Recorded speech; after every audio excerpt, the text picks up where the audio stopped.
नमस्कार, बहुत स्वागत है आप सभी का। आप देख रहे हैं आपका प्रोग्राम कहानी कुर्सी की, सीधे यहाँ संसद भवन के बाहर से। मैं हूँ सौरभ शर्मा आपके साथ। आज बजट सत्र के दूसरे हिस्से की शुरुआत हुई है और आज का दिन जो है पूरा देश जब उठा तो जिन लोगों ने कल नहीं देखा था तो भारत की न्यूजीलैंड पर चैंपियंस ट्रॉफी में जबरदस्त शानदार जीत के साथ आज के दिन की शुरुआत हुई है। पार्लियामेंट में आज कोई बड़ा हंगामा नहीं हुआ है। हर बार की तरह किसी ना किसी मुद्दे को लेकर के सत्ता पक्ष और विपक्ष के बीच रार तकरार होती है, लेकिन अभी तक ऐसा कोई बड़ा मुद्दा नहीं दिखाई दिया। लेकिन कल की जीत के जश्न के बाद जरूर कई जगहों से कुछ विवाद की खबरें आई हैं, तो आज वो हम आपको बताएंगे। मैं आपको मेहमानों से मिला रहा हूं। विनोद अग्निहोत्री जी, विजय त्रिवेदी जी, हर्षवर्धन त्रिपाठी जी, समीर चौगांवकर साहब, चारों मेहमान हमारे साथ हैं। बहुत स्वागत सर आप सभी का। और कल भारत मैच जीता, इंडिया ने जबरदस्त जीत दर्ज की है, दूसरी बार लगातार चैंपियंस ट्रॉफी पर कब्जा किया है। लेकिन पता नहीं क्यों लोग कांग्रेस पार्टी को ट्रोल कर रहे हैं। अब आपको याद आ रहा होगा शमा मोहम्मद जो उनकी प्रवक्ता है, उनका बयान जिन्होंने कह दिया था कि मोटे हैं, अनफिट है कैप्टन रोहित शर्मा और बड़े अनइम्प्रेसिव कैप्टन हैं। लेकिन कल उन्होंने भी रोहित शर्मा को जीत की बधाई दी है। लेकिन लोग भूले नहीं कि आखिर शमा मोहम्मद ने क्या कहा था, कांग्रेस को कैसे उनके बयान से किनारा करना पड़ा था। और भारतीय जनता पार्टी ने भी ट्रोल करने में कांग्रेस पार्टी को कोई कमी नहीं दिखाई। बाकायदा वो जो पुष्पा फिल्म वाला डायलॉग है कि फ्लावर समझा क्या, उसका मीम बना करके चलाया जा रहा है कांग्रेस को दिखाने के लिए। रोहित शर्मा की तस्वीर लगाकर अनफिट समझा क्या। और रोहित शर्मा ने कमाल भी किया, कल का मैच उनके नाम रहा। फाइनल में कप्तान जो है उन्होंने आगे से लीड करते हुए सबसे ज्यादा रन बनाए और मैन ऑफ द मैच भी बने हैं। तो जरा इसकी बात करेंगे। और किस शहर में कल इस जीत का जश्न मनाने के लिए सड़क पर निकली कुछ युवाओं की टोली के साथ विवाद हो गया, हिंसा हो गई मऊ में, और वो भी जामा मस्जिद के बाहर, उसकी बात भी करेंगे। लेकिन पहले आइए जरा ये क्रिकेट विक्ट्री और उसके बहाने जो पॉलिटिक्स हो रही है हम उसकी बात कर लें। दो बयान शुरुआत में आपको मैं सुना रहा हूं। एक तो आपको याद होगा मोहम्मद शमी, इस पूरे पिक्चर में उन पर भी एक विवाद करने की कोशिश की गई थी कि रमजान चल रहा है, रोजे चल रहे हैं, और उन्होंने एक एनर्जी ड्रिंक पी ली। तो एक मौलाना ने कहा था कि भाई ये अल्लाह की नज़र में दोषी हैं और इनको जवाब देना पड़ेगा। तो वो साहब आज भी उनको कुछ नसीहत ही दे रहे हैं।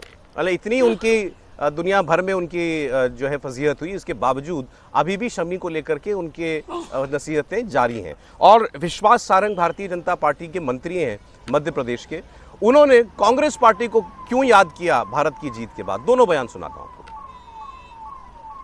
ये भी सोचने का विषय है कि एक हफ्ते के अंदर जब हम फाइनल जीतने की कगार पर थे, क्यों हमारे रोहित शर्मा के हतोत्साहित करने के लिए उनकी फिटनेस पर सवाल उठा, क्यों मोहम्मद शमी को उनके धर्म में बदनाम करने की कोशिश की।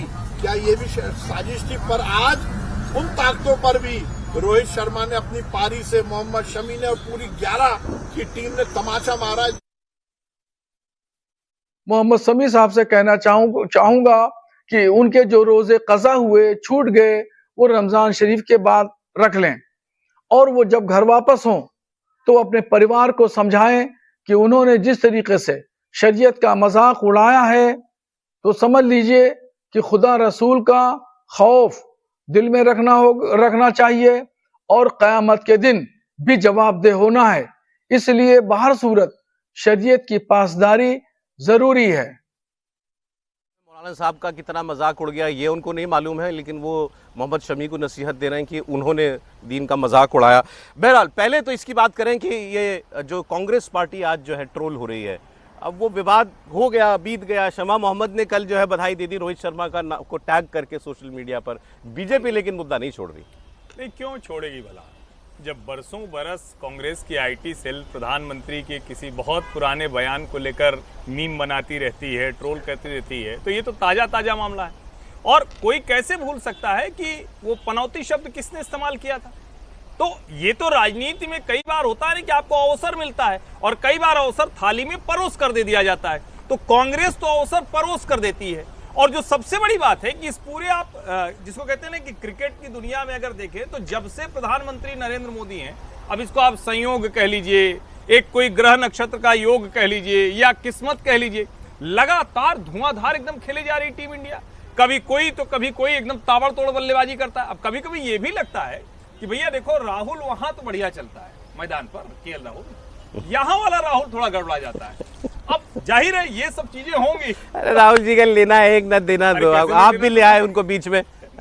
बताइए, पार्टी तो उन्हीं की है ना कि किसी और की है? केएल राहुल बढ़िया खेल रहे हैं ना, कल भी बहुत शानदार खेल रहा है। तो अब राहुल जी को या तो अपने नाम के आगे कुछ बात करा के आगे कुछ रखवा लेना चाहिए ये वाला राहुल तो नहीं चल रहा। बीजेपी याद दिला रही है कि देखिए इसी चैंपियन टीम को आप लोगों ने जो हतोत्साहित किया था, आज वो ट्रॉफी लेकर आई है। देखिए इस पूरे टूर्नामेंट में दो लोग सबसे ज्यादा चर्चित रहे, एक तो शमी और शमा। शमी और शमा की जोड़ी रही कि एक हीरो बन के निकला जिसको देश के लिए खेलना था, तो उसने देश के लिए बहुत अच्छे से प्रदर्शन किया, और एक शमा जिसने अनावश्यक रूप से एक मामले को तुल दिया। कांग्रेस की प्रवक्ता है और भारतीय टीम के कप्तान के खिलाफ जिस तरीके से उन्होंने जिक्र किया, और फिर जब उन्हें कल इस बात का पश्चाताप हुआ, तो सबसे पहले उन्होंने मैच खत्म होने के पहले ही उन्होंने इस बात का ट्वीट कर दिया था कि भाई रोहित ने बहुत शानदार बल्लेबाजी की। उन्हें शायद इस बात का पश्चाताप हो रहा होगा कि बाद में वो फिर ट्रोल होंगी, तो पहले ही मैं बधाई दे देती हूँ। तो उन्होंने बचने की कोशिश की है। मुझे लग रहा है कि कांग्रेस के प्रवक्ता ने जिस तरीके से रिएक्ट किया था उस पर कांग्रेस पार्टी थोड़ा अच्छे से रिएक्ट कर देती उनके रिएक्शन के ऊपर, तो इतना बवाल कांग्रेस को लेकर नहीं होता। उन्होंने स्टेटमेंट से अपने आप को अलग कर लिया था। नहीं अलग किया नहीं, लेकिन राहुल गांधी कहते हैं ना भाई कांग्रेस मतलब क्या है, राहुल गांधी है। अगर कांग्रेस के भाई सर अभी ये थोड़ी जाती है कि राहुल गांधी ही बोले उसमें। तो मामला भी तो बड़ा हो गया था ना, बड़े मामले में बड़े नेता बोलते हैं। एक देश के कप्तान के खिलाफ आप बोल रहे हो जो दुबई में खेल रहा है, फाइनल के पहले आप इस तरह का बयान दे रहे हो, टीम का मनोबल गिरने की स्थिति आ रही है, तो राहुल गांधी को इनिशिएटिव लेना चाहिए था। फ्रंट फुट पे कल बल्लेबाजी करनी थी उस बयान के बाद, कम से कम यहाँ तो बल्लेबाजी करते हैं और कहते हैं कि नहीं भाई हम सबको उस पर भरोसा है, हम सब देश का गौरव है रोहित शर्मा और वो शानदार खिलाड़ी है, और मैं देश से इसके बयान के लिए मैं शर्मिंदा और माफी मांगता हूँ। मुझे लग रहा है मामला शांत होता, लेकिन राहुल गांधी ने जिस तरीके से बयान नहीं दिया, भारतीय टीम ने जिस तरीके से कल प्रदर्शन किया है, मुझे लग रहा है कि सबको जवाब मिल गया है। कांग्रेस को भी इस बात का जवाब मिला, और जो शमा को के कारण जवाब मिला, और जो मोहम्मद शमी के लिए जो बोल रहे थे कि भाई रोजा है और इन्होंने ड्रिंक कर लिया है, उनको माफ नहीं किया जाएगा, मुझे लग रहा है उस लोगों को भी जवाब मिला है कि जब देश की बात आती है तो देश के लिए उन्होंने अपने शमा मोहम्मद को लोगों ने बताया कि आप गलत कह रही हैं, तो वो तो उन्होंने तो अपना स्टेटमेंट सुधार लिया, लेकिन वो मौलाना साहब का क्या करें सर? वो तो अभी भी कह रहे हैं कि भाई जवाब देना है तुमको, तुम्हारे रोजे खराब हुए, इसका क्या करोगे? दो बातें हैं। एक तो मुझे लगता है कि जैसे शमा मोहम्मद ने रोहित शर्मा पर अनावश्यक हमला किया, वैसे ही हमारे मित्र लोग राहुल गांधी पर अनावश्यक हमला कर रहे हैं। राहुल गांधी क्या लेना देना क्रिकेट से भाई? ठीक है उन्होंने क्या किया क्या नहीं किया, उन्होंने बधाई दी जैसी भारतीय टीम जीती, हाँ। है ना, तुरंत बधाई आई। तो हम तो कम से कम राजनीतिक पार्टी के हिसाब से ना बात करें।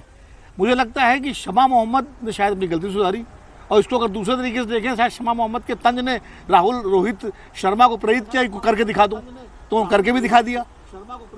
ये भी हो सकता है कि जैसे होता है ना कई बार, रोहित शर्मा चूंकि लगातार उनका परफॉर्मेंस जो था, फॉर्म ठीक नहीं चल रहा था, वो कप्तानी अच्छी कर रहे थे, बैटिंग नहीं कर पा रहे थे, लेकिन जैसे ही शमा मोहम्मद का तंज आया तो वैसे उन्होंने कहा कि नहीं, ये विवाद पहुंचा तो होगा उन तक भी, बिल्कुल पहुंचा होगा। उन्होंने तुरंत कहा कि नहीं मेरे अंदर अभी भी मैं वही हूं जो पहले था, और उन्होंने दिखा दिया एक बात। अब मौलाना साहब पे आए।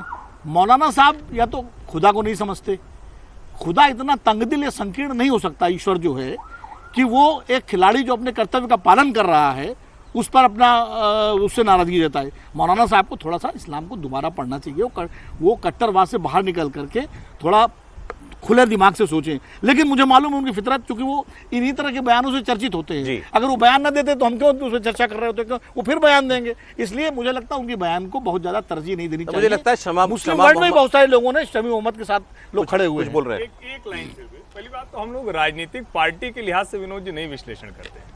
राहुल गांधी ने पनौती बोला था।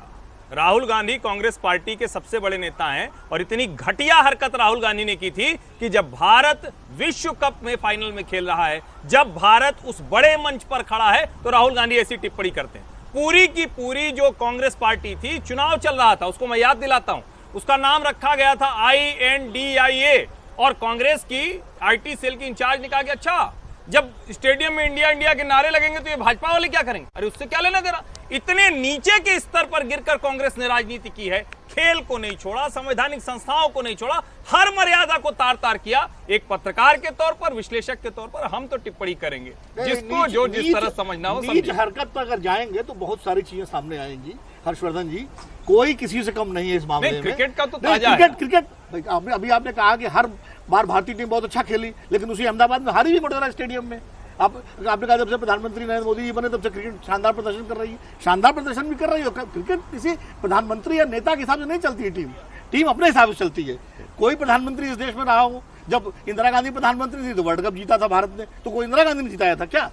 तो ये कहना कि जो है कि नहीं तो फिर सर, यही लेकिन तो वो आपने कह रहे हैं कि पंद्रह इंडिया बच्चे हार गई तो पनौती मोदी हो हाँ, गए। बिल्कुल यही नहीं मैं हुआ, कह रहा हूं। बिल्कुल पनौती नहीं हो मोदी। और मैं ये कह रहा हूँ वो जो कांग्रेस ने गलती की थी उसका तो जनता ने जवाब दे दिया। ठीक है। तो अब नहीं, लेकिन सर याद बीजेपी वही गलती कर ये रही है। मौलाना साहब हो जब चाहे भारत शमा मोहम्मद, जीती थी वर्ल्ड कप तो इंदिरा गांधी पूरी टीम ठीक को सर, लेकर ठीक श्रेय है। लूट ले गई नहीं, थी। नहीं, याद वो- रखना अच्छा, चाहिए। अच्छा, वो तो अच्छा, टीम के अच्छा, साथ मिली थी। ये जैसे मोदी हर खिलाड़ी का हौसला बढ़ाते अभी एक हैं, शब्द वैसे दिया ना, उन्होंने हौसला बढ़ाया था। अभी एक शब्द दिया वो ना तो एक सर ने, प्रधानमंत्री के सर रूप में सर हौसला सर सर बढ़ाया था अभी उन्होंने। आप ही का शब्द लेकर के आगे बढ़ रहा हूँ, तंग दिली आपने शब्द दिया ना, ये हमारे नेताओं की तंग दिली है। अरे जो खेल रहा है उसको खेलने दो, अब उसमें तुम क्यों काम में टांग अड़ा रहे हो? लेकिन ये मौलाना साहब और शमा जी के बारे में एक कहावत फिट बैठती दिखाई दे रही है सर मुझे की, बदनाम हुए तो क्या नाम ना होगा।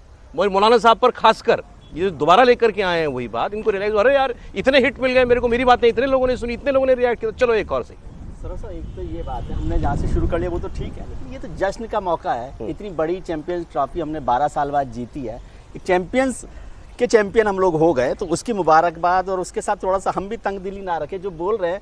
अब एक तो आप ही चलाते हैं मौलाना साहब को, मत चलाते आप उनको। मौलाना हम साहब ना को तो सामने चलाते, बोलना है। आप ना बोलते। हाँ, खत्म बात ना। अब ये मैं कह रहा हूँ कि हम लोग बहुत सीरियसली लेते हैं। एक मौलाना साहब ने बोल दिया, एक मौलाना साहब है हिंदुस्तान में। लेकिन मैं नहीं ले रहा हूँ सर सीरियसली, ये ले रहे हैं जिन्होंने कहा राहुल गांधी माफी नहीं मांगी। नहीं, राहुल गांधी का इनसे क्या लेना देना है। और जो शमा कह रही हैं, उन्होंने मेरे ख्याल से गलत टाइम पर कोई कमेंट किया था और उस पर उन्होंने वो भी कर दिया, विड्रॉ भी कर लिया। कांग्रेस ने अपने आप को अलग कर लिया, शमा ने उसके बाद मुबारकबाद दे दी, राहुल गांधी ने भी मुबारकबाद दे दी। और मुझे नहीं लगता कि राहुल गांधी शमा के जो ट्वीट था उसको देख के वो कर रहे हैं रेस्पॉन्ड। वो तो 12 बार टॉस हार के 12 बार मैच जीतने वाला कैप्टन है। सही बात, क्या तो बात। वो खिलाड़ी अपने तरीके से लड़ता है, बल्कि खिलाड़ियों के साथ क्या है कि वो इस सबसे दूर रहना चाहिए, उनको रहते भी हैं और ठीक। इसीलिए वो अपना जीतते रहते सर हैं, इससे जुड़ी खेलते दूसरी रहते खबर पर आप ही के पास आ रहा हूं मैंने आपसे कहा चलिए ये तो पॉलिटिकल विवाद था और ये तो इसको आप हंसी मजाक में भी ले सकते हैं, लेकिन दूसरा मामला बड़ा गंभीर है। कल मध्य प्रदेश के महू में, जहां पर हमारा सेना का वॉर कॉलेज भी है, उससे बहुत दूर नहीं एक इलाके के अंदर के जैसे ही 10 बजे के करीब मैच खत्म हुआ है और उसके बाद कुछ लड़के जो थे, युवा नौजवान लोग जो हैं, वो अपना जश्न मनाते हुए मोटरसाइकिल लेकर के निकले। बताया जा रहा है 30-40 बाइक्स थी, मोटरसाइकिल थी, उस पर वो लोग बैठ करके अपना झंडा वंडा हाथ में लिया होंगे और कुछ आतिशबाजी करना चाह रहे थे, वो किया होगा, नारे वारे लगा रहे थे, मतलब टीम की जीत को एंजॉय कर रहे थे। और वो इलाका ऐसा है जहाँ पर हिंदू मुसलमान दोनों समाज के लोग जो हैं, उनके घर मकान दुकान मस्जिद मंदिर सब कुछ है और वहाँ से वो लोग निकल रहे थे। अब जो जानकारी अभी तक आई है कि जब ये जामा मस्जिद के बाहर से निकलने लगे तो आतिशबाजी करने को लेकर, पटाखे चलाने को लेकर विवाद हो गया। अब इसकी शुरुआत किसने की, किसने पहली बार जो है कोई गलत हरकत की, ये अभी पुलिस ने साफ साफ बताया नहीं है। लेकिन इतनी बात आई है कि ये लोग पटाखा चलाना चाह रहे थे और फिर शायद पटाखा चलाने पर ऐतराज़ हुआ और वहीं से मामला बढ़ गया आगे और ये मोटरसाइकिल पर जा रहे थे तो पीछे के कुछ 4-5 जो लोग रह गए होंगे उनको वहाँ मौजूद लोगों ने रोक लिया, उनके साथ मारपीट वगैरह जैसी घटना हुई है और उसके बाद फिर ये जो आगे निकल गए थे इन लोगों ने उसका जवाब दिया और बात बढ़ते बढ़ते इतनी हो गई कि कई दुकानों में आग लगा दी गई, कई मोटरसाइकिलें फूंक दी गई, कई जगहों पर दोनों तरफ से जमकर पत्थरबाजी हुई है, आसपास की सारी पुलिस फोर्स को वहाँ पर बुला देना पड़ा है और उसके बाद जाकर अब मामला वहाँ थोड़ा शांत बताया जा रहा है। हालांकि आज दिन में भी बहुत सारे लोग फिर हिंदू समाज के निकले बाहर और उन्होंने प्रोटेस्ट किया कि इस रात की घटना पर पुलिस जो है वो जल्द से जल्द कार्रवाई करे। तो ये बड़ा शर्मनाक है कि पूरे देश को पूरा देश जिस जश्न में लगा हुआ है वहाँ पर कोई ऐसी घटना हो जाती है। सर शर्मनाक भी है, दुखद भी है, दोनों। मैं नहीं समझता। मैं रात को मैच खत्म होने के बाद यहाँ से घूम रहा था इंडिया गेट अच्छा। के सर्किल पर, इतना ज़बरदस्त जश्न यहाँ पर हो रहा था और मैं देख रहा था कि देश भर के भी अलग अलग शहरों में जश्न हो रहा है। अब क्या घटना हुई, किस तरह से वो दोनों के बीच में झगड़ा हुआ, वो दोनों शब्द आपके लिए मैं आपके शब्द में एक और जोड़ दिया, दुखद भी है और शर्मनाक भी है। क्या कारण रहे वो तो पुलिस देखेगी क्या होगा। और महू जो है कैंटोनमेंट वाला इलाका है, कैंट है, वो पुलिस ही नहीं, वहाँ पर आर्मी भी है, तो आर्मी बाद में बुलाई भी गई वहाँ पर रात को। अब कंफर्मेशन नहीं है सर हमारे पास ऐसी, लेकिन ऐसा बताया कुछ गया कि लोगों ने आर्मी ऐसा को कहा है। बुलाया गया। हाँ। लेकिन पुलिस ने उसको देखा और बहुत दुखद घटना है। क्यों मैं बार बार यही बात करूँ, जो मौलाना साहब से जहाँ शुरू हुई थी ना, या शमा से शुरू, हम इतने सेंसिटिव हो गए कि हर बात पर रिएक्ट करना हमारा धर्म बन गया। एक ये नया मजहब हमारा बना है कि हमें रिएक्ट करना ही है, किसी न किसी बात पे ना रिएक्ट करें। और उसके बाद आज सुबह जो हुआ है वो भी दुखद है और वो भी शर्मनाक। जब लोग बाहर निकले हैं उसकी भी जरूरत नहीं है, ठीक। जो रात को एक बात बार कंट्रोल में हो। अनुराग अमिताभ जुड़ रहे हैं सीधे सफाई महू की से। बात नहीं। एक अपडेट दे दें आपको, हमारे रिपोर्टर अनुराग अमिताभ महू से जुड़ रहे हैं, हमारे सीनियर कॉलीग। अनुराग, पूरे मामले की शुरुआत कैसे हुई थी और कितने उसके बाद मामला कितना बढ़ा, आपको जो पता लगा वो बताएं। देखिए, शुरुआत पे सबसे पहले तस्वीर आपको मैं एक दिखा देता हूँ। ये टूटी हुई गाड़ी है। ऐसी कम से कम 15 गाड़ियां इस पूरे 2 किलोमीटर के रेडियस में आपको दिखाई देंगी। जली हुई दुकान मैं आपको पहले पीछे ये दिखा देता हूँ, जिस दुकान के सामने मैं खड़ा हूँ। और अब मैं शुरुआत बताने की आपको कोशिश करता हूँ। दरअसल जैसे ही कल चैंपियंस ट्रॉफी में इंडिया को जीत मिली, महू के कम से कम 200 से 300 लोगों ने एक विजय जुलूस निकाला, जो यहाँ की एक जामा मस्जिद के सामने से होते हुए गुजरा। जब आधे से ज्यादा जुलूस निकल चुका था, पीछे के जो कुछ लोग बचे हुए थे उनसे बहसबाजी हुई, पथराव हुआ और मामला इतना ज्यादा बिगड़ा कि कम से कम 5 से 7 इलाकों में तमाम इस तरीके की दुकानों को जला दिया गया। कम से कम 2 दर्जन से ज्यादा गाड़ियों में आग लगाई गई, मकानों में आग लगाई गई। तोड़फोड़ के निशान इस वक्त अगर हम आपको दिखाएं तो चारों तरफ दिखाई देंगे। हालात इतने बिगड़े कि 10 से ज्यादा थानों की पुलिस को बुलाया गया, 300 से 400 पुलिसकर्मी आए। जबकि ये महू जो है ये कैंटोनमेंट एरिया है, आर्मी एरिया है, इसके बावजूद यहाँ पर इतना बड़ा उपद्रव हुआ। क्विक रिस्पॉन्स टीम को बुलाया गया, जिसके बाद लाठीचार्ज और जब अश्रु गैस के गोले छोड़े गए तब जाकर कहीं जो है हालात कंट्रोल में आए। इस वक्त हालात कंट्रोल में है, लेकिन कल जिस तरीके का दृश्य यहाँ पर देखा, पूरे देश और दुनिया भारत की जीत का जश्न मना रहा था और महू सांप्रदायिक तनाव की आग में झुलस रहा था। तस्वीरें एक बार मैं फिर से आपको दिखा देता हूँ। इस तरीके की तस्वीरें पूरे इलाके में, और ये सबसे बड़ा एक सवाल यहाँ पर ये पैदा होता है, इस तरीके की ईंटों का इस्तेमाल किया गया है और हर तरफ इस तरीके की ईंटें हैं और जो सिल्लियां होती हैं उनको तोड़ कर बकायदा इकट्ठा करके लाया गया था। तो सुनियोजित किस तरीके से ये आपको मैं दिखाता हूँ। ये जो सिल होता है, उस सिल के टूटे हुए टुकड़े हैं जो यहाँ पर तमाम जगह दिखाई देंगे। किस तरीके से ये किया गया है, तो सबसे बड़ा सवाल ये होता है कि इस तरीके से क्या ये प्लानिंग का हिस्सा था कि जिसमें पत्थर और तमाम जो ये सिल तोड़ कर लाया गया और जिसके बाद आगजनी की गई। मंदिर पर भी लोगों ने बोला हमला करने की कोशिश की गई। यहाँ पर खड़ी हुई एक गाड़ी थी, उस गाड़ी को भी जलाया गया और ये हालात जो है ये लगातार 3 घंटे तक ये उपद्रव चलता रहा, चाहे वो जामा मस्जिद का इलाका हो या ये पत्ती बाजार का इलाका हो या इसके साथ जो मार्केट चौक कहा जाता है। क्या हुआ था अगर आप बताना चाहें कल? सर, ये सुबह शाम को इंडिया जीता, जुलूस निकल रहा था। जुलूस निकला तो भाई अपनी इंडिया जीती तो अब जुलूस जरूरी थोड़ी कि अब मंदिर के सामने से मत निकालो या मस्जिद के सामने मत निकालो। आदमी ऐसा कहते हैं, पर अपन तो हिंदुस्तानी है, चाहे हिंदू हो या मुसलमान हो। अपने को तो उस तरह रहना है कि भाई अपना देश जीता तो अपनी रैली निकल रही है तो अपन एंजॉय करिए। अब आप उसका विरोध करते हैं कि नहीं हमारे इधर से मत निकालिए और फिर उसको जुलूस आप विरोध, चलो ठीक है, पत्थर क्यों मार रहे हैं उनके बेचारों को?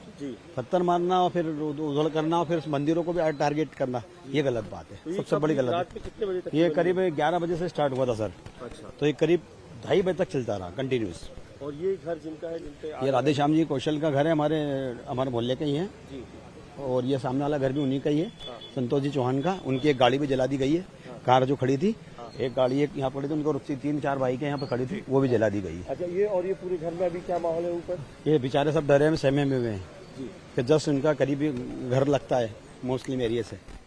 टीम इंडिया की जीत पर दंगा क्यों? जी हाँ, कल मध्य प्रदेश के महू में भारतीय टीम की जीत के बाद जब जश्न निकाल रहे कुछ लोग मस्जिद के बाहर, जामा मस्जिद के बाहर पहुंचते हैं तो वहां विवाद होता है किसी बात पर और उसके बाद दंगा इतना भड़कता है कि कई घरों को आग लगा दी, दुकानों को आग लगा दी गई, गाड़ियां फूंक दी गई, मोटरसाइकिलें जला दी गई, जबरदस्त दोनों तरफ से पथराव हुआ और प्रत्यक्षदर्शी कह रहे हैं ये सारा दंगा, इतनी हिंसा 3 घंटे तक लगातार चलती रही। आप समझ सकते हैं कि कितना बड़ी हिंसा थी ये। और उसकी कल रात की बहुत सारी तस्वीरें भी आपके पास भी फ़ोन पर आ रही होंगी।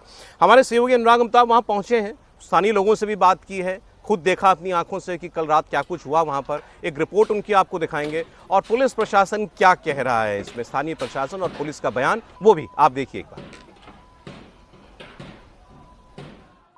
एक तरफ पूरा देश जब चैंपियंस ट्रॉफी में इंडिया को मिली जीत का जश्न मना रहा था तो दूसरी तरफ मध्य प्रदेश का महू सांप्रदायिकता की आग में जल रहा था और वजह थी चैंपियंस ट्रॉफी जीतने के बाद इंडिया का जीत पर जुलूस निकाला जाना। मध्य प्रदेश के महू के इसी क्षेत्र में जब जुलूस निकल रहा था उस दिन 2 पक्षों के बीच में विवाद हुआ, पथराव हुआ। हालात इतने बिगड़े कि न केवल गाड़ियां जलाई गई, घर मकान भी जलाए गए। ये तमाम आक्रोशित लोग, ये देखिए इस तरीके से, जबकि पूरी तरीके से छावनी में तब्दील कर दिया गया इस इलाके को, और नाराज जो लोग हैं, ये तस्वीरें देखिए किस तरीके से जो आक्रोशित लोग हैं, जबकि पूरी तरीके से इस इलाके को बंद कराने के लिए ये तस्वीरें आपको दिखा रहे हैं। एक तरफ ये बंद, जबकि देखिए इस पूरे इलाके को छावनी के तौर पर तब्दील कर दिया जा रहा है। ये कल रात की आगजनी की तस्वीरें बता रही है किस तरीके का भयावह मंजर था कल, जब यहां पर आग लगी इंडिया की जीत के जुलूस के बाद, और ये आग हर तरफ दिखाई दे रही है। उसके बावजूद पूरे ये आप लोग जब यहाँ पे पूरी तरीके से बंद है तो फिर क्यों निकाल रहे हैं जुलूस, क्यों निकाल रहे हैं? हम लोग कार्रवाई चाहते हैं, कार्रवाई चाहते हैं, हम लोग बुलडोजर वाली कार्रवाई चाहते हैं, कार्रवाई चाहते हैं, क्योंकि जो देश की जीत पे ऐसे पत्थर चलाएंगे। हाँ, और मस्जिद के ऊपर क्या है, हम सर्च करवाना चाहते इतने हैं। पत्थर तैयारी थी, तैयारी थी, ये पहले तैयारी थी, पहले तैयारी थी। मैं सबसे अपील करता हूं कि सब लोग संयम रखें और किसी तरीके की अफवाह पर ध्यान न दें। वर्तमान में अभी हमारा जो प्रयास है पूरी तरीके से शांति जो स्थापित है आगे भी जारी रहे। इस पर है किस तरीके से ये घटना हुई, क्या उसके कारण रहे, कौन कौन से लोग जिम्मेदार हैं, और जो भी इसमें लोग शामिल होंगे उनके खिलाफ कड़ी से कड़ी कार्रवाई की जाएगी। वर्तमान में अभी शांति स्थापित हो गई है और इसी चीज़ पर भी हम लोग फोकस कर रहे हैं। यहाँ पे दो पक्षों के बीच में तनाव हुआ है और कुछ आगजनी और कुछ पथराव की घटनाएं हुई हैं। अभी स्थिति पूरी तरह काबू में है, पूरी तरह शांति है यहाँ पे, और मैं सभी को ये सख्त रूप से बताना चाहूँगा कि कोई भी किसी अफवाह पर ध्यान न दे और किसी भी तरह से कानून व्यवस्था को अपने हाथ में लेने का प्रयास न करे। घटना क्या थी? घटना यहाँ पे जो जुलूस निकला था मैच के संबंध में, उसमें जुलूस के दौरान कुछ उसमें तनाव की स्थिति उत्पन्न हुई, इसके बाद जो है उसमें पथराव और आगजनी की घटनाएं हुई है। पुलिस को भी आपने सुना, जो आज लोग निकले बंद कराने के लिए और कह रहे थे कि हम लोग चाहते हैं पुलिस कार्रवाई करे, मस्जिद से पत्थर कैसे चले इसकी भी जांच होनी चाहिए, वो तस्वीरें भी अभी आपने देखी हैं। समीर जी, क्या खबर है, कुछ और डिटेल पता चल पाई आपको भी कि क्यों हुआ विवाद? नहीं, अभी जो आ रहा है कि जो रात को मैच के बाद जिस तरीके से जुलूस निकला था और उस जुलूस जब भारत माता की जय वंदे मातरम कर रहा था और भारतीय टीम को बधाई दे रहा था, तो ऐसा कहा जा रहा है कि मस्जिद के सामने जब वो निकले वहाँ पर, तो मस्जिद के ऊपर से वहाँ पर उन्हें गालियाँ दी गई, चिल्ला चोट की गई, वहाँ कुछ फटाके चलाए गए। उसके कारण की उनको लोगों को आपत्ति थी। उन्होंने कहा कि भाई फटाके आप यहाँ मत चलाइए, आगे चलाइए। तो उन्होंने कहा भाई हम यहाँ क्यों नहीं चला सकते फटाके, सड़क पे हम चला रहे हैं, सरकार की जगह पे चला रहे हैं। उसको लेकर बहसबाजी हुई, फिर कुछ वहाँ से पथराव हुआ, मारपीट हुई। उसके बाद फिर एक दो समुदायों के बीच में झगड़ा हुआ। लेकिन मुझे लग रहा है कि जिस तरीके से वहाँ पर एक जुलूस निकल रहा था और भारत माता की जय के नारे लग रहे थे, उसके बाद जिस तरीके से वहाँ पर एक हिंसक पथराव शुरू हो गया कि ऊपर से पत्थर फेंके गए लोगों के ऊपर, मुझे लग रहा है प्रशासन को इस मामले में पूरे मामले को देखना चाहिए। फिलहाल मामला वहाँ शांत है, हालांकि अभी तक ऐसी घटनाएं जो है कभी कोई त्योहार वगैरह पर हुआ करती थी, आपके मस्जिद के बाहर से निकलने पर विवाद हो गया, हाँ, लेकिन क्रिकेट के मैच पर भी ये होने लगा है। देखिए, दुर्भाग्यपूर्ण है और मैं विजय जी के उन दोनों शब्दों से पूरी तरह सहमत हूं कि शर्मनाक भी और दुखद भी है। अब जरा आप सोचिए, कल हम लोग मैदान पर वो दृश्य देखते हैं, चैंपियंस ट्रॉफी उठाते हैं भारत के खिलाड़ी। भारत के खिलाड़ियों में जो स्टार क्रिकेटर हैं विराट कोहली, वो मोहम्मद शमी की माताजी मैदान पर होती हैं, उनके पांव छूते हैं, उनकी माँ उनको जैसे अपने बच्चे को दुलारती हैं उसी तरह से वो दुलार कर रही होती है। अब भारत का वो कौन सा मुसलमान है जिसके सामने से भारत का विजय जुलूस निकले और उसको दिक्कत होने लगे? किसी को भी, मैं कह रहा हूं कितना भी विजय जुलूस के अनुवाद में क्या करेगा आदमी, नारे लगा रहा होगा, पटाखे फोड़ रहा होगा, लेकिन ये स्थिति हो जाना और जिस तरह का दृश्य अभी हमने देखा, जो कल रात को वहां कुछ हुआ है, गाड़ियां जला दी गई, घर तोड़ दिए गए, बाइक में आग लगा दी गई, ये वहां चला गया जहां आपने किसी एक दो चार लोगों की उस मस्जिद के अंदर जो रहे या मस्जिद के आसपास रहे, उनकी वजह से बरसों बरस के घाव दे दिए। और ये निश्चित तौर पर पीड़ादायी है, लेकिन ऐसे लोगों को चिन्हित कर कानून के दायरे में कड़ी कार्रवाई भी होनी चाहिए। अच्छा, एक हंगामा सर और वो भी बता देता हूं आपको, फिर आप साथ में बात कर लीजिएगा। भीलवाड़ा से, राजस्थान के भीलवाड़ा में हंगामे की खबर है और वहां पर भी मामला सांप्रदायिक ही है। यहाँ इशू ये है कि गैंगरेप और लव जिहाद की घटनाओं को लेकर आज भीलवाड़ा बंद की कॉल दी गई थी, जिसका आज बहुत असर देखने को मिला। सुबह 8:30 बजे से लेकर शाम 5 बजे तक भीलवाड़ा के बाजार, दुकान सब पूरी तरीके से बंद हैं, सड़क बिल्कुल खाली है और हिंदू संगठनों से जुड़े हजारों लोग अपना प्रदर्शन करते हुए सड़कों पर उतरे हुए हैं। और कुछ दिनों पहले, एक दिन पहले बल्कि, भीलवाड़ा में एक नाबालिग लड़की के साथ गैंगरेप हुआ था और फिर ये खबर आई थी कि उस पर धर्म परिवर्तन करने के लिए दबाव बनाया गया। और ये मामला जब पता लगा तो आज इस तरीके का वहां पर प्रदर्शन हुआ है, विरोध दिखने को मिला है। मनीष भट्टाचार्य जुड़ रहे हैं हमारे साथ, वो आपको इस पर और अपडेट देंगे। जी मनीष, बताएं।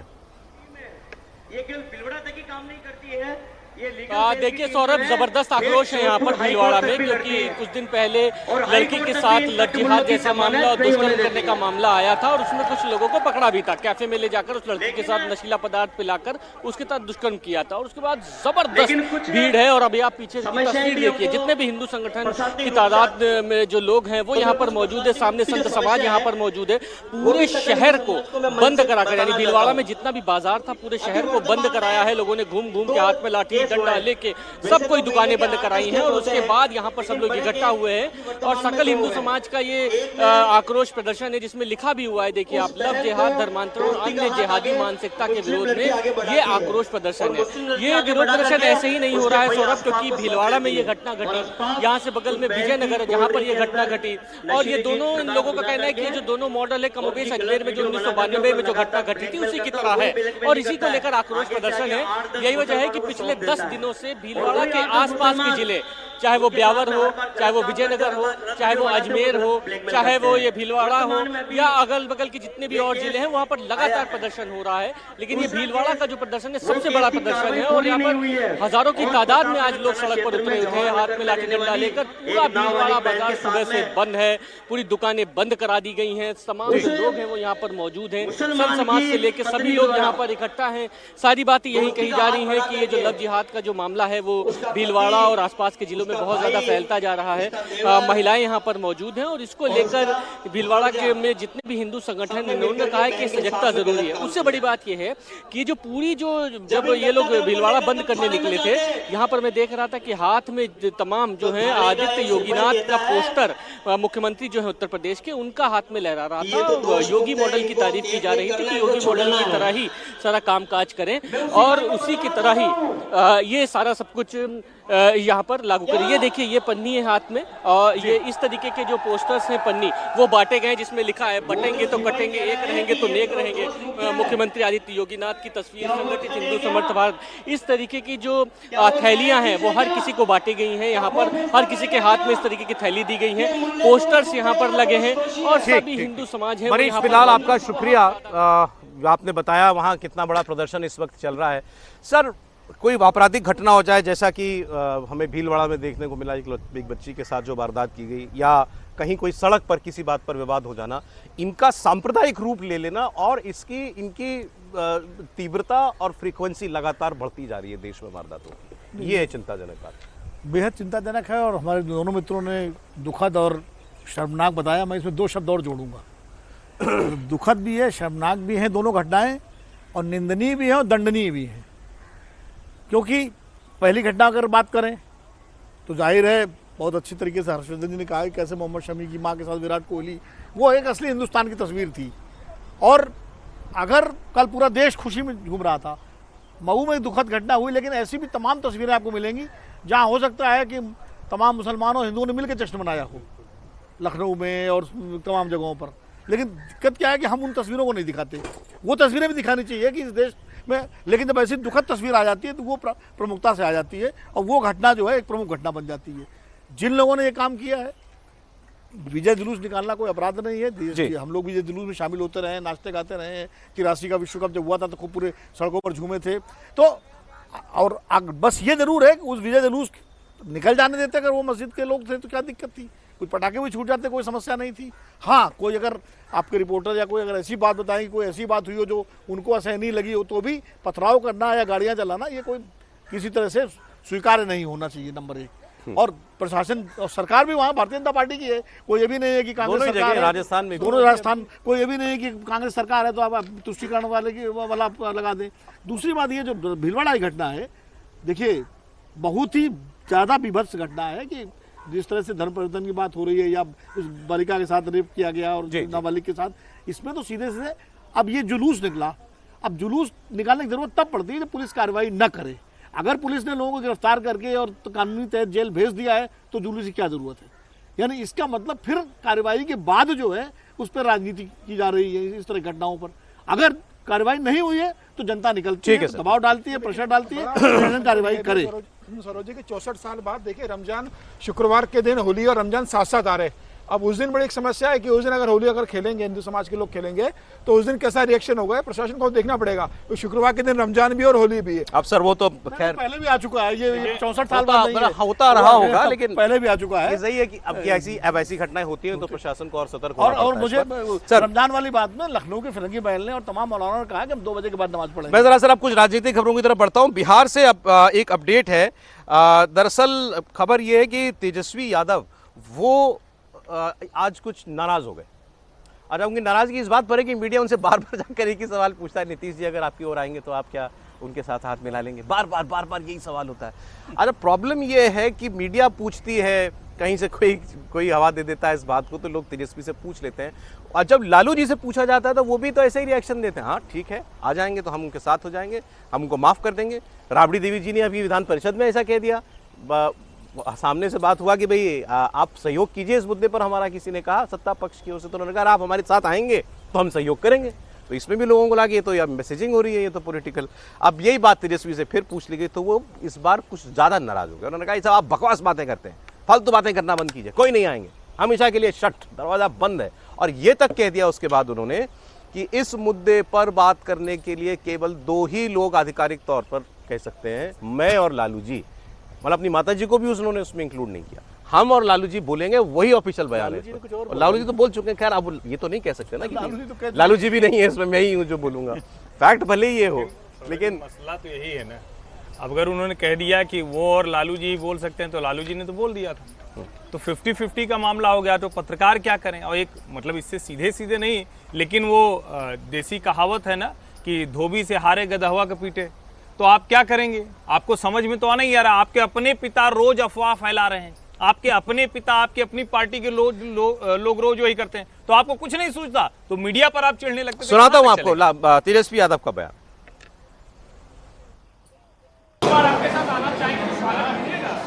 फालतू का बात यहाँ मत कीजिए, सीधे चुनाव होगा। आप लोगों को कौन ही बुद्धि देता है? कहाँ डाइवर्ट करना चाहते हैं? आइएगा तो स्वागत कीजिएगा। क्या स्वागत करेंगे? आरक्षण छोड़ आरक्षण खोल कर हम लोग स्वागत करेंगे। कोई ऑफर नहीं दिया जा रहा, बकवास मत कीजिए। कोई ऑथराइज नहीं है लालू जी, और हमारे अलावा कोई ऑथराइज नहीं है, कोई ऑफर नहीं दिया जाएगा। बताइए, इतना बिगड़ गए वो इस बात पर? मीडिया कोई कह रहा है बकवास कर रहे हैं, बंद कीजिए।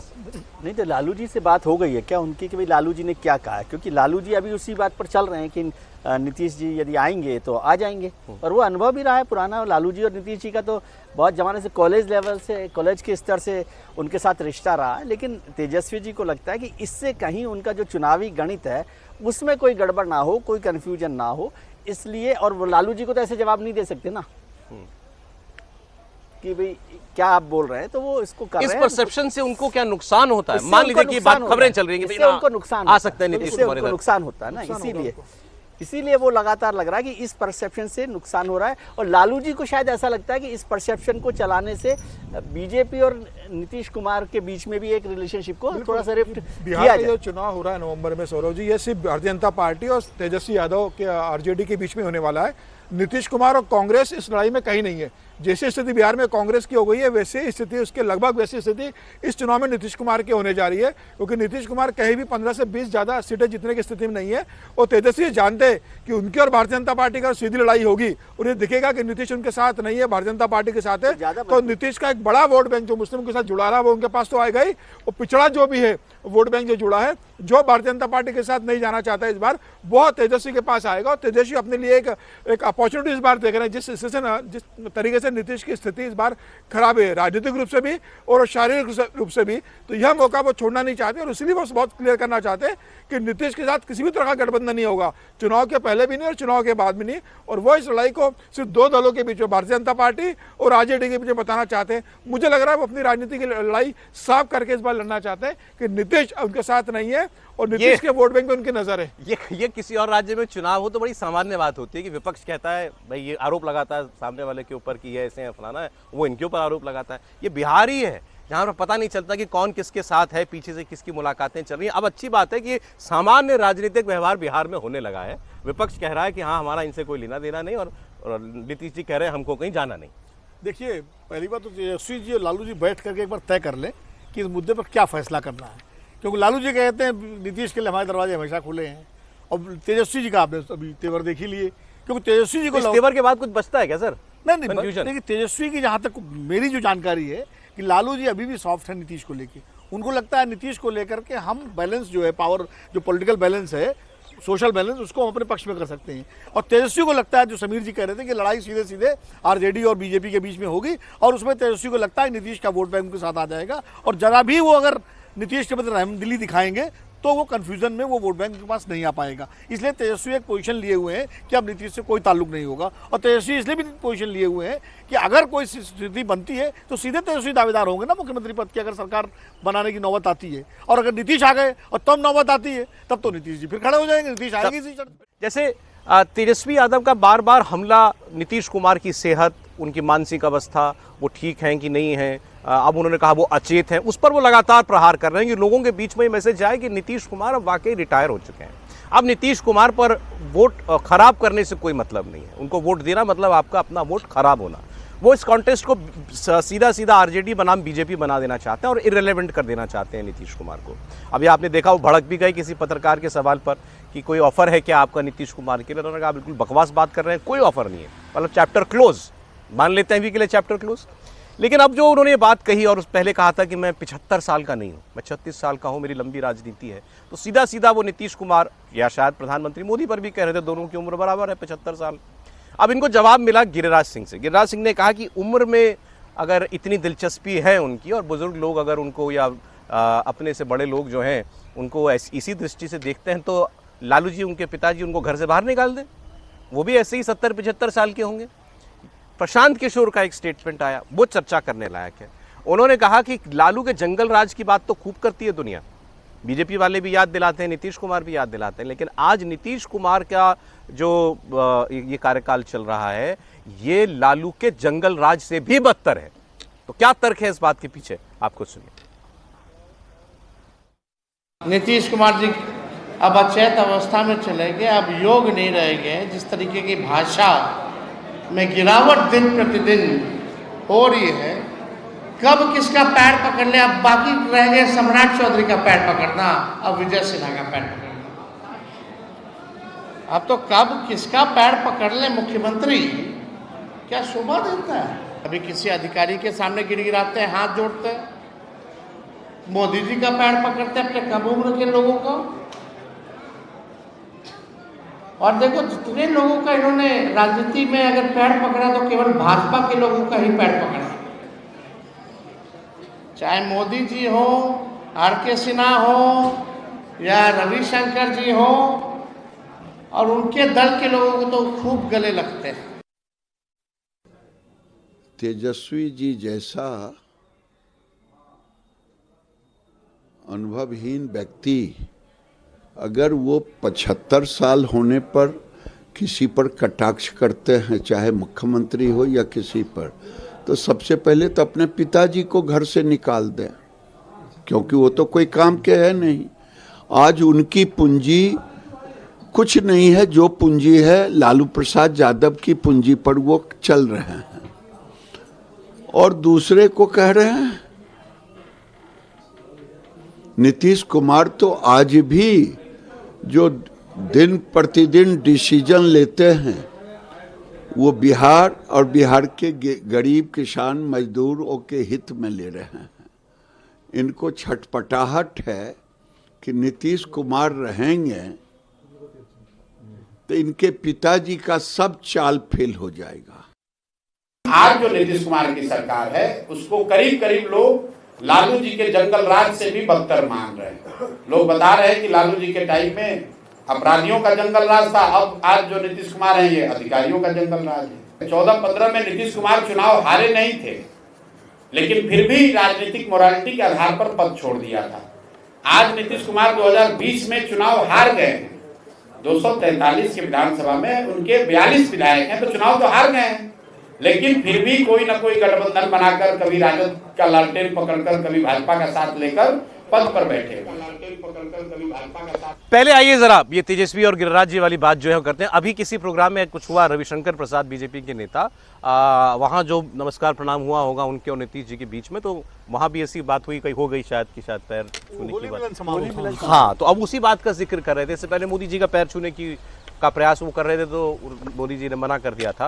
लेकिन तंज वही है कि he is now mentally physically incapable to run a state. कुछ चीफ मिनिस्टर बने रहने लोग योग्य नहीं रहेंगे, और ये बड़ी दुखद बात है।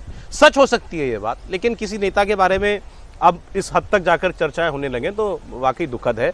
और गिरिराज जी ने कहा भी अपने पिताजी को ही घर से निकाल दो बाहर, अगर तुमको उम्र पर ही इतना एतराज है, कोई 75 साल का आदमी चीफ मिनिस्टर नहीं हो सकता। देखिए सौरभ जी, सबसे पहले तो ये मुझे लगता है कि एक बात को थोड़ा सा समझ लेना चाहिए। तेजस्वी यादव के जीवन में अगर उप मुख्यमंत्री एक बार लगा है तो वो किसकी वजह से लगा है, या कहें कि पहली बार ही जब उप मुख्यमंत्री बने तो किसकी वजह से लगा? वो लालू प्रसाद यादव की उस रणनीति की वजह से लगा जिसमें वो नीतीश कुमार को अपने पाले में ले आए। वरना सारे जीवन अभी तक जो ये 36 और 35 का आंकड़ा पढ़ा रहे हैं उम्र का, ये वही पढ़ाते रहते और नेता विपक्ष रहते, इससे आगे कभी वो ना आ पाते। नंबर 1। नंबर 2, लालू प्रसाद यादव को पता है कि राष्ट्रीय जनता दल एक जगह पर जाकर अटकी हुई, स्टक कर गई। नीतीश कुमार वो फोर्स हैं, वो फैक्टर हैं, भले छोटे फैक्टर हैं, लेकिन वो फैक्टर हैं जो अचानक उसको, जिसको कहते हैं कि एक जो इक्विलिब्रियम है, उसको एकदम से पलट देंगे। तेजस्वी यादव को ये लगता है कि ये जो ताकत है ये पूरी हमारी है। नीतीश कुमार बड़े छोटे दिख रहे हैं, तो अगर हम थोड़ा सा इस शो के नाम के लिहाज से कहें तो कहानी कुर्सी की लालू जी को तो बहुत अच्छे से पता है, तेजस्वी को ये अभी कुर्सी की कहानी समझ में नहीं आ रही, इसलिए वो नीतीश कुमार पर इस तरह का हमला बोल रहे हैं। ये समझने वाली बात है कि आपके लिए अच्छा है ना कि एक व्यक्ति जिसका एक अपना 15-17% का मतदाता समूह है, वो अगर खत्म भी हो रहा है राजनीतिक तौर पर, तो आपके लिए तो अच्छा है। आपको प्रयास ये करना चाहिए कि उनके प्रति सहानुभूति दिखाकर उस 70% मतदाता समूह में से अधिकतम अपने पाले में लाइए। उन्होंने तो लगभग दुत्कार दिया है, मैं शब्द यही मैं इस्तेमाल कह रहा हूं, दुत्कार दिया वो जो काम भारतीय जनता पार्टी कर रही। अब आप सोचिए, नीतीश जी का पराभव हो राजनीति में, उनका बेटा राजनीति में आए ना आए तो बहुत अच्छा है, ना आए तो उसकी अपनी कहें कि इच्छा है, लेकिन भारतीय जनता पार्टी नीतीश जी को माथे पर लेकर चल रही है। बावजूद इसके कि हम लोग रोज बहस कर रहे हैं, रोज चर्चा कर रहे हैं कि यहां तक मुख्यमंत्री पहुंच गए, मुझे लगता है राजनीतिक तौर पर बेहद अपरिपक्व व्यवहार कर रहे हैं। नीतीश जी पर की गई हर टिप्पणी, एक विश्लेषक के तौर पर, पत्रकार के तौर पर हम लोग ये टिप्पणी कर सकते हैं कितने हैं। राजनीतिक नासमझी है उनका ये बयान, 100% राजनीतिक नासमझी है। नीतीश जी के मतदाता समूह को, जिसने लालू जी के जंगल राज से बाहर आते बिहार को देखा, उसको वो अपमानित कर रहे हैं, दुत्कार रहे हैं, नकारने की कोशिश कर रहे हैं। क्या स्ट्रेटेजी इसमें क्या रणनीति हो सकती है तेजस्वी यादव की? नहीं, मैं हर्षवर्धन जी की बात से काफी हद तक सहमत हूँ कि बिहार की राजनीति को जितना बेहतर तरीके से लालू प्रसाद यादव समझते हैं, तेजस्वी भी नहीं समझते उसको, क्योंकि तेजस्वी को जो कुछ भी मिला है वो लालू प्रसाद यादव की विरासत मिली है। लालू प्रसाद जी को जो मिला है वो अपनी लड़ाई लड़ करके, पार्टी के अंदर, पार्टी के बाहर, जयप्रकाश आंदोलन से निकल करके वो जनता पार्टी होते हुए, और पूरी उनकी एक यात्रा है। तो वो जानते हैं लालू प्रसाद यादव कि आज भी नीतीश कुमार कितना भी उनका पराभव हो गया हो, कितना भी उनका क्षरण हो गया हो, लेकिन वो तराजू का वो माठ है कि जिधर आ जाता है उधर पलड़ा झुक जाता है। इसलिए वो चाहते हैं कि एक विंडो नीतीश कुमार की तरफ बनी रहे, और नीतीश कुमार अगर आते हैं तो ठीक है, नहीं आते हैं तो कम से कम उनका जो समर्थक वर्ग है वो तो आ ही जाए हमारे साथ। वो लालू प्रसाद यादव की रणनीति है।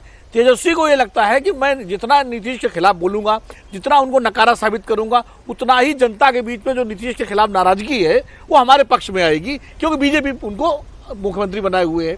ये है टकराव दोनों पिता पुत्र की रणनीति के बीच में। लालू प्रसाद यादव नीतीश कुमार को, मतलब वो बीजेपी और नीतीश कुमार के बीच कौन बनेगा मुख्यमंत्री को लेकर जो गफलत है उसका फायदा उठाना चाहते हैं कि हमारे यहाँ कोई कंफ्यूजन नहीं है, कोई कंफ्यूजन नहीं है। और वो चाहते हैं कि नीतीश कुमार या नीतीश कुमार का जनाधार, उसमें पसमानदा मुस्लिम भी है, उसमें ईबीसी भी है, महादलित भी है, वो आ जाए। ये क्लियर थॉट आपने दिया कि तेजस्वी यादव कन्विंस्ड हैं कि नीतीश कुमार हाईली अनपॉपुलर हो चुके हैं, और बीजेपी को इस बात का नुकसान हो रहा है कि वो अभी भी नीतीश कुमार को आगे लेकर के चल रही है। बिल्कुल, तेजस्वी यादव और प्रशांत किशोर की बात जुड़ती है। बिल्कुल, प्रशांत किशोर और तेजस्वी यादव जो लगातार नीतीश कुमार के स्वास्थ्य के ऊपर प्रश्न चिन्ह उठा रहे हैं, उनके कार्य क्षमता के ऊपर जो प्रश्न उठा रहे हैं, वो लगातार भारतीय जनता पार्टी के लिए एक असहज स्थिति उत्पन्न कर रहे हैं। वो जितना नीतीश कुमार के ऊपर हमला करेंगे उतना भारतीय जनता पार्टी के लिए नीतीश को विधानसभा चुनाव तक मुख्यमंत्री बनाना मुश्किल होगा, क्योंकि भारतीय जनता पार्टी नीतीश कुमार पर जिस तरीके से बिहार में निर्भर है उसका नुकसान भारतीय जनता पार्टी को होगा, और यही टारगेट लेकर वो लगातार मतलब तेजस्वी की पॉलिटिक्स रणनीति के हिसाब से ठीक है, बहुत अच्छी पॉलिटिक्स है, वो लगातार नीतीश पे हमला करेंगे। चल ठीक। मैं आपको बताता हूं, दो और स्टेटमेंट्स हैं बिहार से हमारे पास, लेकिन मुद्दा थोड़ा सा अलग है। ये धीरेन्द्र शास्त्री जी जो बाबा बागेश्वर के नाम से आजकल विख्यात हैं, वहां कथा करने के लिए गए, हमने पहले भी आपको दिखाया था। अच्छा, इन पर आरजेडी जाने क्यों रिएक्ट कर रही है? ये सही बात है, वो आदमी हिंदू राष्ट्र की बात जरूर करता है, लेकिन किसी पॉलिटिकल पार्टी का नाम तो नहीं लेता अपने मन से कम से कम। पप्पू यादव कांग्रेस पार्टी के और तेज प्रताप इनके बड़े भाई तेजस्वी यादव जी के, लालू जी के बड़े सुपुत्र, दोनों ने उन पर बोला है और यहां तक कह दिया कि तो ढोंगी पाखंडी है, इसकी असल जगह जेल में है। सुनिए। बागेश्वर बाबा से बढ़कर ढोंगी कोई है ही नहीं। अगर इतना ही उनको शास्त्र का ज्ञान रहता ना तो भविष्यवाणी करके पर्चा निकाल दिए होते कि महाकुंभ में इतना लोग नहीं मरेगा, अब महाकुंभ में आग नहीं लगेगा, स्टेशन पे इतना लोग नहीं मरेगा भगदड़ में, तो कहने निकाल दिए थे पर्ची। उनका दिमाग फेल है, उड़ा हुआ है दिमाग। वो तो अपना हिंदू करके सबसे सोशल मीडिया पे गाली दिलवाता है सब नेता लोग को, उसका वही काम है। सोशल मीडिया पे एक और गोपालगंज का था कोई, हाँ गोपालगंज का कोई था, वहाँ पे वो लड़का अभी भागा हुआ है, गाली दे रहा था, अभी पुलिस उसको पकड़ रही है। तो ये सब का गुट बना हुआ है, ग्रुप बना हुआ है चारों तरफ। चलो भाई आगे चलो, छोड़ दो। ये आतंक का माहौल जो बना हुआ रहता है, हम रहते तो ऐसे जिनको आप लोग बाबा कहते हैं, इन पर प्रतिबंध लगा देते। इन लोगों का जगह जेल में है। ये जो धीरेन्द्र है, जो दुनिया का नंबर 1 फ्रॉड है, नटवर लाल टाइप का लोग है, इसको समाज में रोकने की जरूरत है, प्रतिबंध लगाने की जरूरत है, और बिहार में आने से बंद करने की जरूरत है, और बिहार में आने से बंद करने। अब मजेदार बात है, बिहार मध्य प्रदेश कांग्रेस के जितने बड़े नेता हैं वो सब ये धीरेन्द्र शास्त्री जी के सामने जा चुके हैं, इनके दरबार में, या इनको अपनी कथाओं में बुलाते हैं, अपने घरों परिवारों में बुलाते हैं। और पप्पू यादव कह रहे हैं कि ये तो नटवर लाल है, फ्रॉड है। क्या ये फिर सेल्फ गोल है कांग्रेस पार्टी का और विपक्ष का? और आरजेडी को क्या जरूरत है इस पर रिएक्ट करने की? बिहार में आएगी नहीं, आरजेडी को रिएक्ट करने की जरूरत है। हाँ, क्योंकि वो समझ रहे हैं कि जो उनकी पॉलिटिक्स है उस पर वो उनका अटैक है। जब आप कहते हैं, वैसे आपके भोलेपन पर भी सदके जाना चाहिए कि वो जब बात कर रहे हैं हिंदू राष्ट्र की बिना पॉलिटिकल पार्टी के, वो नाम तो नहीं ले रहा किसी का नाम, इसीलिए तो मैंने कहा आपके भोलेपन पर सदके जाना चाहिए। आप कह रहे हैं वो प्रचार कर रहा है बीजेपी? मैं तो कह ही नहीं रहा, मैं तो आपके भोलेपन की तारीफ कर रहा हूँ। मैं ये कह रहा हूँ कि जब वो हिंदू राष्ट्र की बात कर रहे हैं या हिंदू एकता की बात कर रहे हैं, तो वो आरजेडी की पॉलिटिक्स के खिलाफ बात है ना। हिंदू एकता और जाति की राजनीति दो अलग अलग धुर हैं, और उनको लगता है कि बाबा बागेश्वर वहाँ रहेंगे तो कहीं वो जो जाति का समीकरण उनको करता है, जो दलित है, ईबीसी है, या जो भी तमाम वोट है, वो कहीं वहाँ पहुंचकर एक ना हो जाए हिंदू के नाम पर। तो ये तो सीधा सीधा आरजेडी के खिलाफ की पॉलिटिक्स का हिस्सा है। मतलब इतना दम है? नहीं, दम है कि नहीं? तेजस्वी जी को लगता है दम होता तो वो कमलनाथ जी चरणारविंद थे, वहाँ पर क्या हुआ था? तो उसको तो छोड़ दीजिए, दम की बात नहीं, लेकिन एक पॉलिटिक्स में इस तरह की बात चल रही है। जो वो बात कर रहे हैं पप्पू यादव, वो भी उसी तरह की बात कर रहे हैं। किसी को भी फ्रॉड कहना, नहीं कहना, ये सब कोई बहुत ठीक बात नहीं है। अपने अपने लोग करते रहते हैं, और किसी को रोकना बिहार में, मैं तो सोचता हूँ कि चुनाव आयोग का होता है कि जिस दिन चुनाव प्रचार खत्म होता है उस दिन बाहर के लोगों को आप नहीं आने देते। उससे पहले तो कहीं भी कोई भी आए जाए, ठीक है, चलता रहता है सब।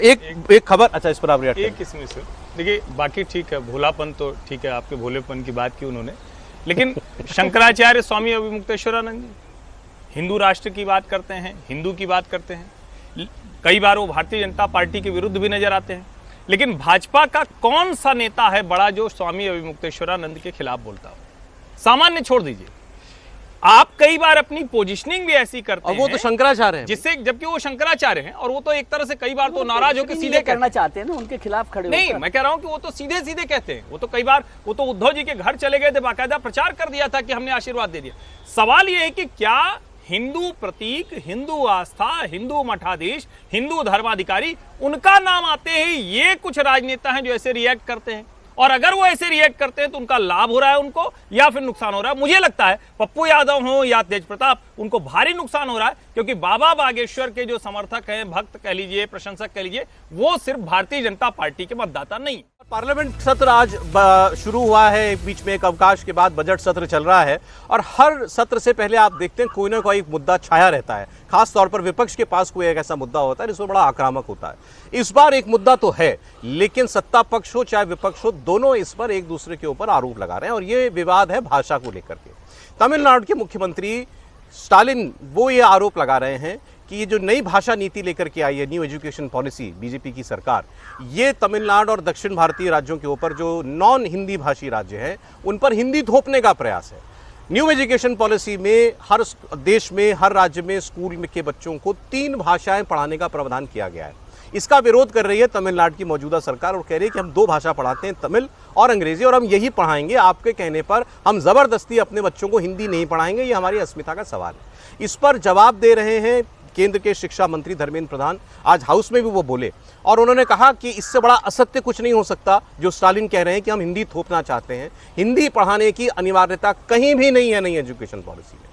केवल कोई तीसरी हिंदी माफ कीजिएगा हिंदुस्तानी भाषा, भारत की कोई भी भाषा पढ़ाने की बात कही गई है। इस पर वो झूठ बोलकर केवल राजनीति करना चाहते हैं, क्योंकि चुनाव आने वाला है तमिलनाडु के अंदर। और बात सही है कि इस मुद्दे को अब जो राजनीतिक रंग दे दिया गया है, अब ये भाषा का इस्तेमाल पॉलिटिक्स में करने की कोशिश से ज्यादा और कुछ दिखाई नहीं दे रहा। आपको धर्मेंद्र प्रधान की आज जो हाउस में कही गई बात है वो सुननी चाहिए।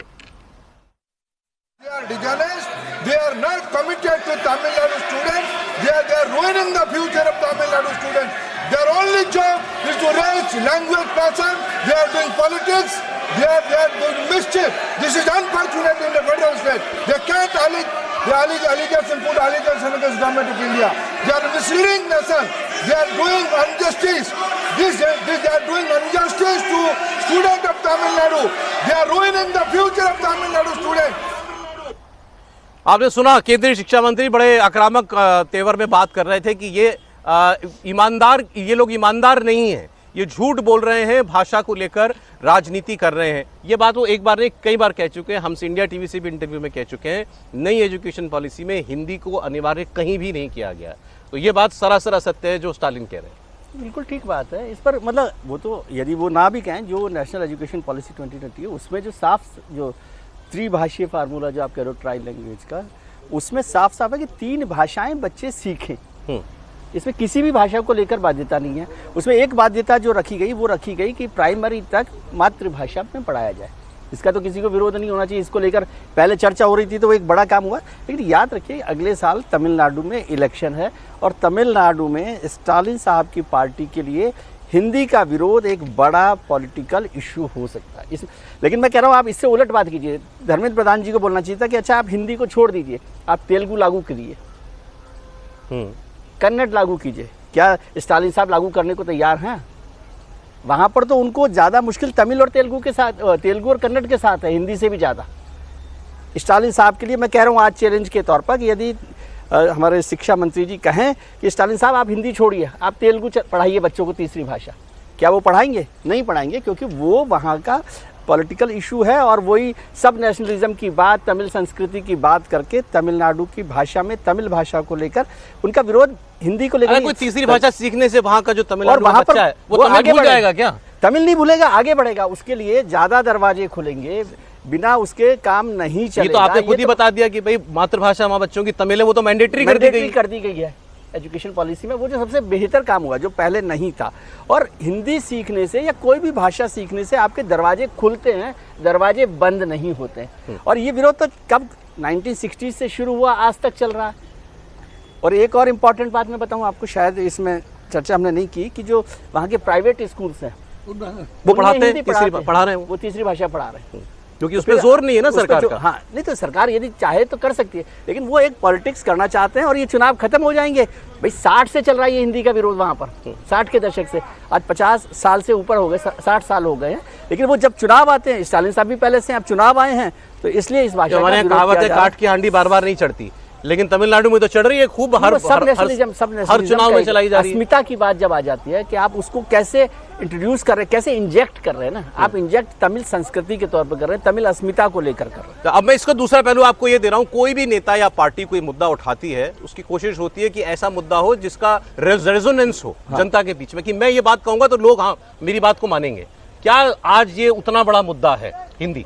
देखिए, निश्चित रूप से अगर तमिलनाडु की राजनीति अगर देखेंगे और तमिलनाडु का इतिहास देखेंगे तो हिंदी को लेकर जरूर वहाँ जिस तरीके से विरोध होता रहा है, और मुझे लग रहा है कि स्टालिन को बैठे बिठा एक मुद्दा मिल गया है अपनी राजनीति को वहाँ बहुत स्ट्रांग करने के लिए। द्रविड़ राजनीति के अंदर तमिलनाडु की राजनीति देखेंगे तो भाषा ऐसा मुद्दा है जो पार्टी के बाहर जाकर भी जनता उसके बारे में संवेदनशील रहती है। भारतीय जनता पार्टी के कई बड़े ऐसे नेता हैं जिनका ये कहना है कि भाई ये मुद्दा ऐसे समय उठ गया है कि हमें बहुत मुश्किल होगा ये बताना लोगों की हिंदी सीखने से आपकी तमिल कमजोर नहीं होगी और आपकी जो प्रांतीय भाषा का जो है स्थानीय भाषा का उसका वर्चस्व कम नहीं होगा। बोले लोगों के अंदर भाषा को लेकर बहुत ज़्यादा सेंटिमेंटल आदमी सेंटिमेंट होता है।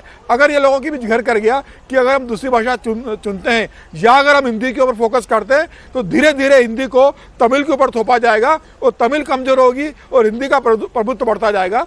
तो उत्तर बनाम दक्षिण की जो लड़ाई है मुझे लगता है उसमें तमिल जिस तरीके से तमिल को लेकर विवाद चल रहा है यह भारतीय जनता पार्टी को जरूर नुकसान करेगा।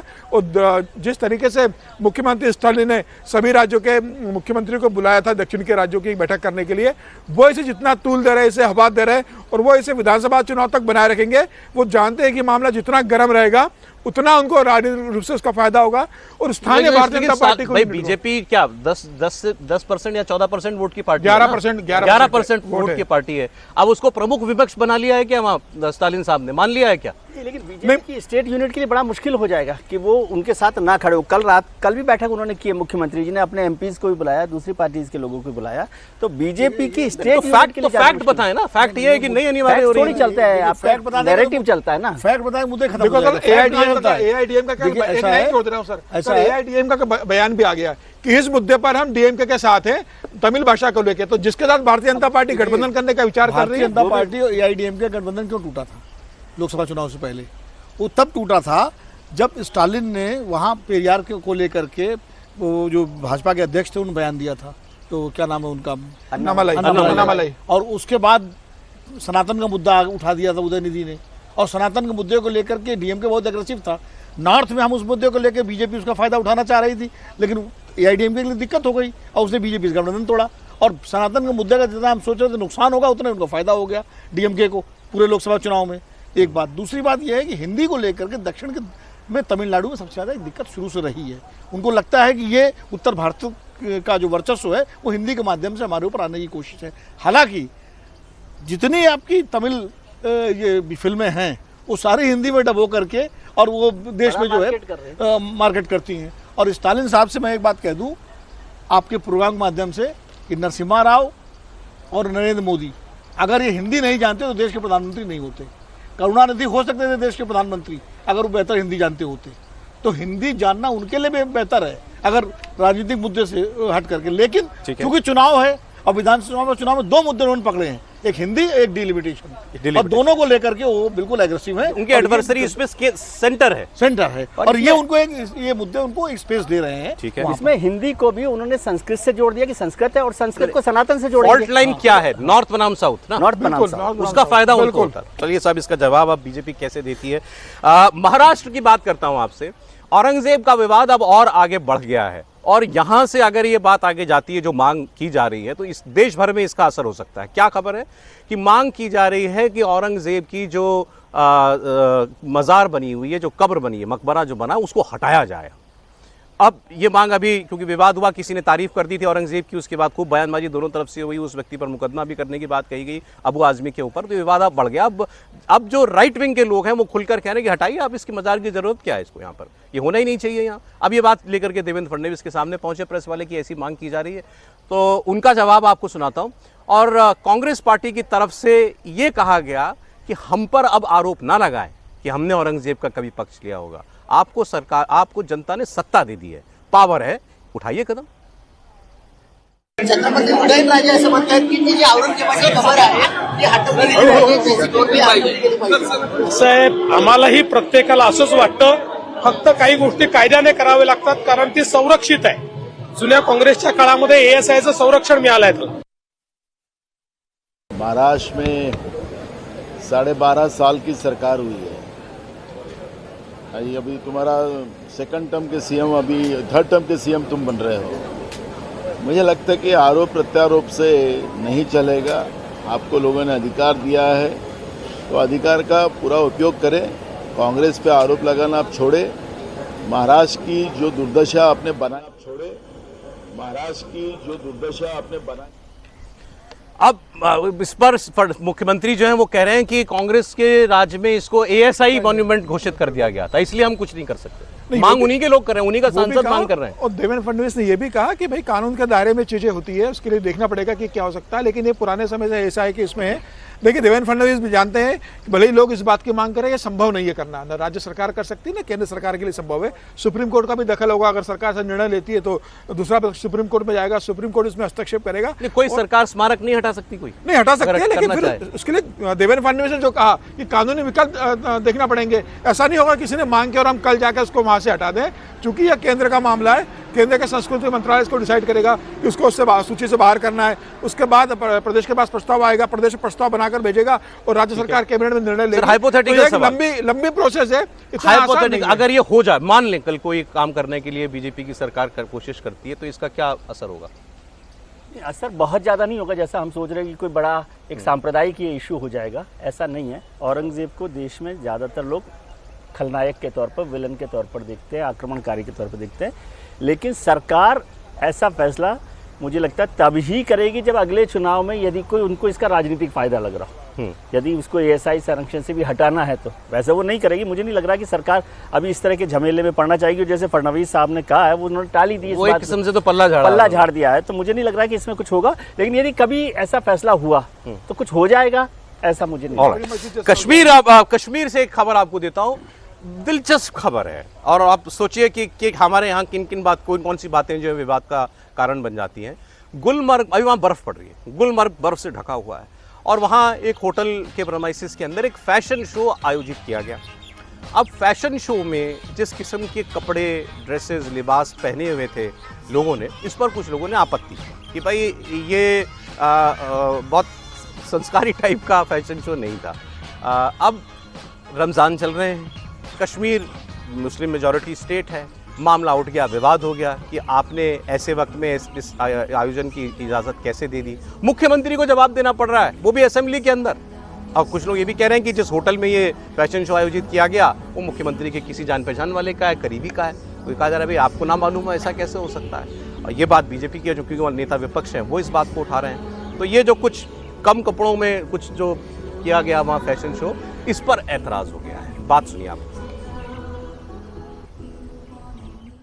हुकूमत से कोई पैसे नहीं लिए गए, सरकारी इंफ्रास्ट्रक्चर कोई इस्तेमाल नहीं हुआ और सारे सरकारी अफसर इसमें थे नहीं। लेकिन इस बात के बावजूद इंतजामिया को वहां कहा गया है कि अगर कहीं पर भी इसमें कानून के खिलाफ कोई बात हुई हो, अपनी तहकीकात मुकम्मल करके अगर जरूरत पड़े तो मामला पुलिस के हवाले किया जाए। पुलिस के उसके बाद अपनी तहकीकात करेगी। लेकिन मैं यहां क्लियर करना चाहता हूं कि इस फंक्शन में हुकूमत का कोई रोल नहीं था। उमर अब्दुल्ला साहब, मैंने बहुत बार कहा है कि वो बाहर भी झूठ बोलते हैं, हाउस में भी झूठ बोलते हैं। ऐसा कैसे हो सकता है? आपके घर के, आपके रिश्तेदारों के इस होटल में इतना बड़ा फंक्शन हो रहा है और आपको नहीं पता। और जिस गुलमर्ग के लिए बड़े आप इंटरेस्टेड रहते हैं, स्कीइंग खेलने के लिए, घूमने के लिए हर वक्त, मुझे लगता है कि ये प्रोग्राम तो आपने ही इनडायरेक्टली ऑर्गेनाइज कराया होगा। और आज जब बात उठी रिलीजियस लोगों से, शायद वहाँ पे मुझे नहीं उस बात की जानकारी, आज आप हाउस को बोल रहे मैं इंक्वायरी करवाऊंगा। इंक्वायरी आप कराएं अपने घर वालों की, अपने रिश्तेदारों की जिन्होंने ये प्रोग्राम कराया। दूसरे सबसे बड़ी बात, वहाँ पे जो शराब की बात उठी है, जो सेवन हुआ है, क्योंकि इसमें बार तो नहीं है, that means short term bar license दी होगी, तो वो शॉर्ट टर्म बार लाइसेंस के मिनिस्टर भी यही है देने में। मुझे लगता है इन्हीं के सिग्नेचर से वो भी दी गई है। लेकिन अब बात जब अपने पे आ गई तो पाला झड़ना है। सर, आप कैसे देखते हैं इस पूरे बात को? मेरे लिए पर्सनली जो सबसे ज़्यादा हैरानी की बात यह है कि ऐसे फैशन शो देश में हर दिन होता होगा कहीं ना कहीं, और इस पर मुख्यमंत्री को जवाब देना पड़ रहा है हाउस में। देखिए, हमारे दुर्भाग्य है कि हमारे देश में हर मुद्दे पर मतलब भावनाएं आहत हो जाती हैं, हर मुद्दे पर धर्म खतरे में पड़ जाता है, हर मुद्दे पर जो है पता नहीं संस्कृति खतरे में पड़ जाती है। आज तक, अरे भाई, अब दुनिया 2025 में हम खड़े हुए हैं और मैं तो देख रहा हूँ आपके शो फैशन शो में, ऐसा इसमें कौन सा आपत्तिजनक जो है कपड़े दिखाई पड़ रहे हैं? ऐसे कपड़े पहन करके लोग जो है तमाम सारे सार्वजनिक समारोहों में भी जाते हैं। तो नहीं, कुछ एक तो है जो बाहर आप नहीं पहन सकते। वैसे भी आप सारे फिल्म शो अवार्ड फंक्शन देख लीजिए जो अपने होते हैं बॉम्बे में, वो तो अब इस पे अगर किसी का धर्म खतरे में पड़ जाए, भाई रमजान के महीने में मुकद्दस महीना है, ठीक है, आप नमाज पढ़िए, रोजा रखिए और अपना आप ना जाइए भाई, आप ना जाइए और ईश्वर का ध्यान कीजिए। अब ये फैशन शो जब नवरात्र हो रही होती है तब भी कहीं हो रहे होंगे, ये सावन के महीने में भी होते होंगे, ये रमजान के महीने में भी होते होंगे। तो एक तरफ तो आप जम्मू कश्मीर में चाहते हो टूरिज्म बढ़े, टूरिस्ट आए, इकोनॉमी वहाँ की टूरिस्ट हो, और दूसरी तरफ आप इस तरह के अगर आपत्तियां करोगे तो काहे लिए टूरिस्ट आएगा? सर, पार्लियामेंट से एक बड़ी खबर आ रही है। राहुल गांधी ने अभी पार्लियामेंट के अंदर अपनी बात रखी है, वोटर लिस्ट का मुद्दा उन्होंने उठाया है। अब वो लगातार इस पर बोल रहे हैं। महाराष्ट्र के इलेक्शंस को लेकर के भी जो नतीजे आए थे उसको उन्होंने उस पर सवाल किए थे और उन्होंने कहा है कि वोटर लिस्ट पर देश भर में बात होनी चाहिए, संसद में इसके संसद के अंदर इस पर चर्चा होनी चाहिए। राहुल गांधी की बात सुना दी। आपने सही बात बोली कि वोटर लिस्ट क्या सरकार बनाती है। मैंने नहीं बोला, नहीं, आपने बोला क्या, और आपने सही बोला कि सरकार वोटर लिस्ट नहीं बनाती है। मगर पूरे देश में वोटर लिस्ट पर सवाल उठ रहे हैं, हर स्टेट में, हर ऑपोजिशन के स्टेट में, और महाराष्ट्र में black and white voter list पे सवाल उठे हैं। तो पूरा ऑपोजिशन मिलकर सिर्फ ये बोलने दीजिए, पूरा ऑपोजिशन सिर्फ मिलकर ये कह रहा है कि वोटर लिस्ट पे यहां पे एक डिस्कशन हो जाए। ओके, आप बनाते नहीं हो, इसको हम एक्सेप्ट कर रहे हैं, आप डिस्कशन तो कीजिए।